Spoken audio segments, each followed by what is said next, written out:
पीयूष नाम का व्यापारी एक जंगल में पेट्रोल बंक खोला। उस पेट्रोल बंक में जॉब है सोच के त्रिपाठी नाम का व्यक्ति एड्रेस लेकर आ रहा था। पेपर में दिए एड में मैप होने के वजह से उस मैप को देखकर जंगल में इधर उधर भटक रहा था। आखिर में वो उस पेट्रोल बंक में पहुंचा। पैदल चल चल के थक गया त्रिपाठी। पीयूष से क्या है सर, ये पेट्रोल बंक बोले तो कोई सिटी में, टाउन में, नहीं तो छोटे से गांव में होगा सोचा।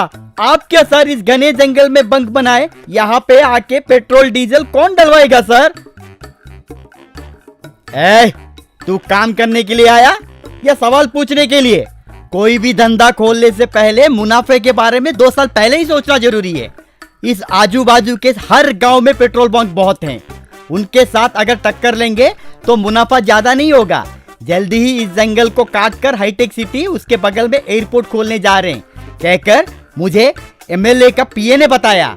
इसलिए आगे की सोच रख के यहाँ पे पेट्रोल बंक डाला। वो काम अगर शुरू हुआ तो ट्रक्स, क्रेन, कार, जीप, आखिर में हवाई जहाज तक हमारे ही पेट्रोल बंक में आएंगे। तब हमारा पेट्रोल बंक इस देश में ही नंबर 1 पेट्रोल बंक बनेगा। तब तक धंधे में नुकसान भी होगा तो चलेगा। सर आप मामूली इंसान नहीं है सर, आप तो महान हैं। आपके पास से बहुत कुछ सीख सकते हैं, लेकिन तब तक मुझे तनख्वाह देंगे ना? तेरे तनख्वाह कहीं नहीं जाएगा। रोज इस बंक को ठीक से धोकर ठीक से साफ करना। मैं हर महीने में एक बार चेक करने आऊंगा, संभाल कर रहना। डर के मारे त्रिपाठी, मतलब सर इस जंगल में मुझे अकेला रहना होगा? अकेला क्यों तू रहेगा? इस जंगल में बहुत सारे जानवर हैं, उनके साथ आराम से खेल कूद कर टाइम पास हो जाएगा, कहकर चला गया। तब त्रिपाठी, क्या हुआ?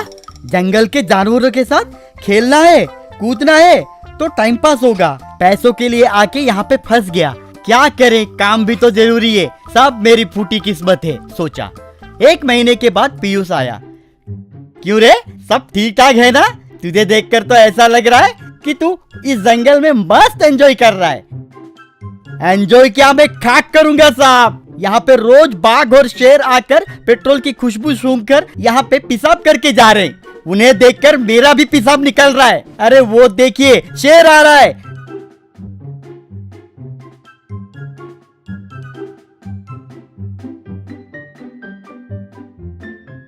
शेर को देखकर पीयूष कार के अंदर जाके बैठ गया। वैसे 1 साल बीत गया।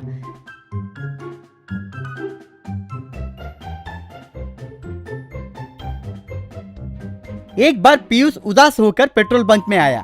तब पीयूष त्रिपाठी से, सब कुछ खत्म हो गया रे। वो पीए मेरे पास 10 लाख हड़प के झूठा इंफॉर्मेशन दिया। यहाँ पे कोई आईटी पार्क, एयरपोर्ट वगैरह कुछ भी नहीं खुल रहे। मेरे पास जितना भी पैसे थे वो सब इस पेट्रोल बंक में डाल दिया। अब इसे खरीदने वाला भी कोई नहीं होगा। अब मैं और मेरा परिवार सड़क पे आ जाएंगे। त्रिपाठी को पीयूष को देखकर बहुत बुरा लगा। मुझे बहुत दिनों से एक ख्याल था, पेट्रोल डीजल का हम होम डिलीवरी कर सकते हैं। वैसे बहुत लोग उनके बाइक, कार में अचानक पेट्रोल खत्म हो जाने के वजह से परेशान होते हैं। वैसे लोगों को वो जहां पे रहेंगे वहां पे जाके पेट्रोल डीजल मार सकते हैं। इसके लिए ज्यादा पैसा खर्चा भी नहीं होगा। मुझे एक रिक्शा, एक ड्रम खरीद के दे दीजिए बस। पीयूष को आइडिया पसंद आया। अगले दिन से त्रिपाठी पेट्रोल बंक से उस रिक्शा में जो ड्रम है उसमें पेट्रोल डाला। आजू बाजू के गांव में जाकर, पेट्रोल बाबू पेट्रोल। आप लोगों को पेट्रोल के लिए ज्यादा दूर जाने की कोई जरूरी नहीं है। आपके घर पे आके पेट्रोल मार के आप जहां पे हैं वहीं पे आके पेट्रोल मारेंगे। मिलावट कुछ भी नहीं है, 1 रुपया भी ज्यादा नहीं लेंगे। बहुत लोगों को वो आइडिया पसंद आकर बाइक्स में, कार्स में पेट्रोल डालना शुरू किए। जल्दी पीयूष एक ऐप तैयार किया। लोग उस ऐप में अपना लोकेशन डालते ही बस वो जाके उनके रहे जगह पे जाके पेट्रोल डीजल मारा करता था। कुछ दिनों में ही पीयूष का व्यापार बहुत बढ़ गया, मुनाफा भी आने लगा। एक दिन पीयूष त्रिपाठी से, तुम्हारा ये एहसान मैं जिंदगी भर नहीं भूल सकता। मैं अपने मुनाफे में से 20% तुम्हें दूंगा। त्रिपाठी बहुत खुश हुआ। उसका नाम जगजीवन है। वो एक मछुआरा था। हर दिन सुबह समुद्र में जाकर जाल से मछली पकड़ता था। जो भी मछलियां वो लेकर आता था वो अपनी पत्नी सुमलता को देता था और वो गली गली घूमकर मछली ले लो माँ मछली पुकारते हुए बेचती थी। एक दिन सुमलता अपने पति जगजीवन से, ओ जी हर दिन ऐसे 10-15 मछली कम पड़ रहे हैं, जरा सा ज्यादा लेकर आइए। हाँ, तुम जो बोल रही हो वो सही है, लेकिन मेरी उम्र के अनुसार इससे ज्यादा मछली नहीं पकड़ सकता हूँ, और मछलियाँ अगर ज्यादा पकड़ भी लिया, मेरे ताकत के हिसाब से मैं इससे ज्यादा मछलियाँ उठा नहीं पाऊंगा, समझो। कहकर चले गया। अगले दिन हर रोज की तरह सुमलता मछली ले लो मछली कहते हुए गली गली में जब घूम रही थी, तब एक चाय की दुकान के पास रेडियो पर मौसम की सूचना। बे ऑफ बंगाल में तूफान की वजह से समुद्र में तेज लहरों की संभावना है। मछुआरों को आदेश है कि कोई समुद्र में ना जाए कहते हुए चेतावनी सुनाई दी। ये सुनते ही सुमलता तेजी से समुद्र की तरफ दौड़ पड़ी। वहाँ सारे लोग किनारे पर आ गए, लेकिन जगजीवन लौटकर नहीं आया। सुमलता एक मछुआरे से, श्रीमान मेरे पति अभी तक लौटकर नहीं आए, कहीं देखा है क्या? बहन, आज किसी भी हाल में ज्यादा मछली पकड़ना है सोचकर वो समंदर में काफी आगे तक गया। हम जब लौट रहे थे तो वो नहीं दिखा कहकर चला गया। सुमलता बहुत परेशान हो गई। दूसरी तरफ नाव में जगजीवन, हे भगवान, ये क्या परेशानी है? अगर मैं घर खाली हाथ गया तो पेट नहीं भरेगा, और यहाँ ज्यादा देर रहा तो खतरे से खाली नहीं है। भगवान, अब आपके भरोसे। ऐसे सोच ही रहा था कि जाल में कुछ भारी सा फंसा। आहा, कुछ बहुत भारी सा हाथ लगा है। सोचकर उसको उठाने की बहुत कोशिश करने के बाद भी वो बाहर नहीं निकला और उसके भार से जगजीवन पानी में गिर गया। इतने में एक जलपरी उसे उठाकर नाव में रखी और, बेटा कौन हो तुम? इतनी बड़ी दुर्घटना में ये काम क्यों कर रहे हो? माँ, मेरा नाम जगजीवन है। मैं हर दिन अगर मछली ना पकड़ूं तो मेरा घर नहीं चलता। अगर आज मैं घर खाली हाथ गया तो मेरी पत्नी को भूखे पेट सोना पड़ेगा, इसीलिए मेरे पास और कोई चारा नहीं था। बेटा, तुम्हारे परिवार की देखभाल के लिए बहुत मेहनत कर रहे हो। मैं तुम्हारी मदद करना चाहती हूँ। ये लो, मैं तुम्हारी नाव को जादुई नाव बना रही हूँ। जब भी तुम्हें मछलियों की जरूरत पड़े तो ये जगह पर आकर ये मंत्र दोहराना, तो मछलियों की बरसात होगी, और वापस अगर वही मंत्र दोहराओगे तो मछलियों की बरसात बंद हो जाएगी। लेकिन ध्यान रहे, अगर लालच करोगे तो बुरा होगा कहकर चली गई। जगजीवन तब वो मंत्र को दोहराया। बस फिर मछलियों की बारिश हो गई। फिर ढेर सारी मछलियां उसका नाव भर दी। वो फिर से मंत्र दोहराया, तब मछलियों की बारिश रुक गई। जब वो समुद्र के किनारे पहुंचा, उसे देखकर सुमलता बहुत खुश हुई। मछलियों से बड़ा नाव देखकर वो हैरान रह गई। क्या जी, आज इतनी सारी मछलियां लेकर आए? जगजीवन जो हुआ उसे बताया। अब से हमारी सारी परेशानियां दूर हो जाएगी, हमें दुखी होने की जरूरत नहीं है। इस तरह कुछ ही समय में जगजीवन बहुत अमीर हो गया। सुमलता एक बार एक घर पर गई। वहाँ एक औरत, क्यों रे सुमा, बहुत समय से देख रहे, आप लोग बस कुछ ही समय में बहुत अमीर हो गए हो, जैसे कि हाथ में कोई मंत्र लगा हो। ये कैसे मुमकिन हो सकता है? सब उस जलपरी की महिमा है कहते हुए उसे मंत्र के बारे में सब बताई। उस रात वो औरत अपने पति से, ओ जी ये क्या आपने सुना है? सुमलता को एक जलपरी ने एक मंत्र बताया, वो मंत्र को दोहराने से मछलियों की बारिश होगी कहते हुए उसे वो मंत्र बोली। अगले दिन वो समुद्र में जाकर वो मंत्र को दोहराया तो तेजी से मछलियों की बारिश हुई। आहा, ओहो, आज मेरी किस्मत खुल गई। मैं भी अब बहुत अमीर होने वाला हूँ। आने दो, आने दो कहते हुए यूं जोर से कहने लगा। नाव मछलियों से भर गया। उसके भार से नाव डूबने लगी। तब वो, अरे अरे अरे अरे, अब ये मछलियों की बारिश को रोकूं कैसे? इतने में वो नाव मछलियों के भार को सह नहीं पाया और डूब गया। Rice bag donation. उसका नाम रघुनंदन था। वो एक बहुत बड़ा दगेबाज था। वो एक एक गांव में एक एक तरह से दगा करते हुए जीवन बिताता था।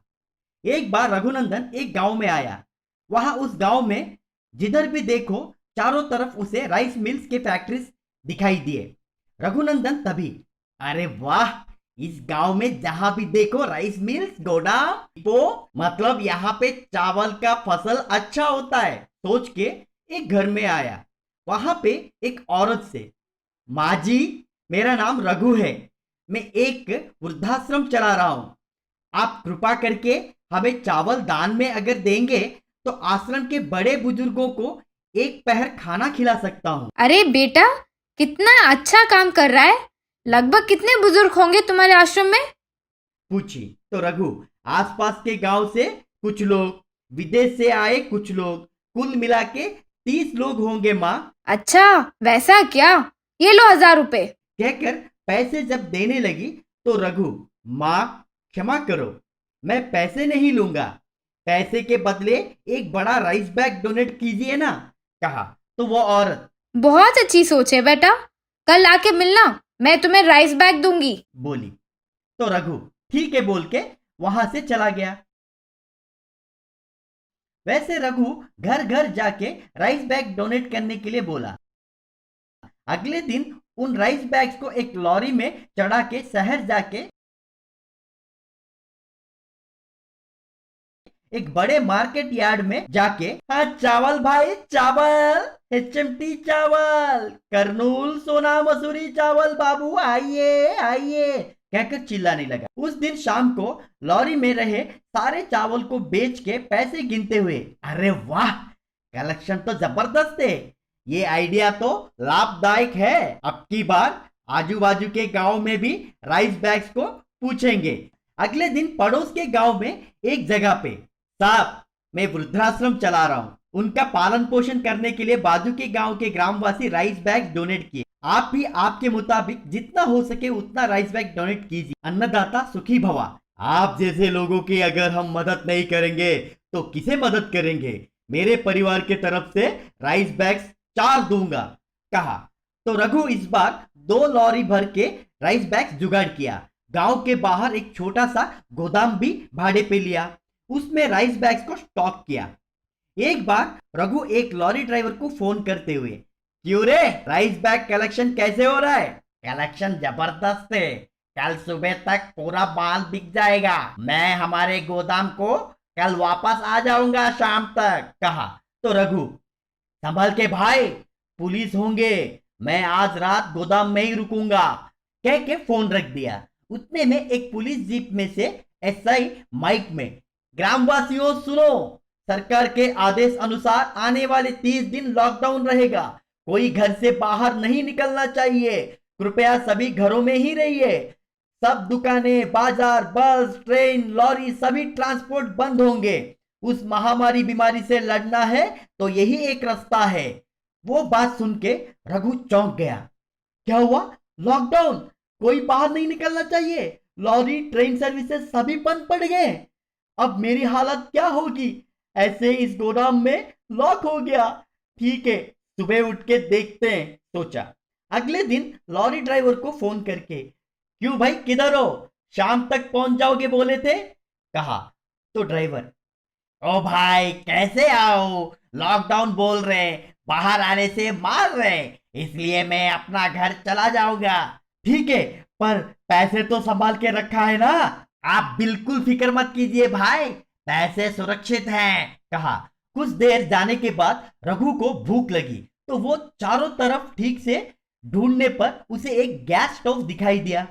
तुरंत वहां पे रखे एक राइस बैग को ओपन करके चावल बना के खाया। उतने में एक पुलिस वैन आके, कोई बाहर मत निकलो, आओगे तो मरोगे, कह के चिल्ला रहे थे। रघु, बाप रे, मैं अकेला इस गोदाम में राइस बैग के बीचों फंस गया हूं, ये कभी सोचा नहीं था ऐसा होगा। वैसे 30 दिन बोले तो बाप रे, मुझसे नहीं होगा, सोच के वहां से भाग निकलने के लिए गोदाम से बाहर निकला और भागा। उतने में पुलिस वाले उसे देखे और रुकाए।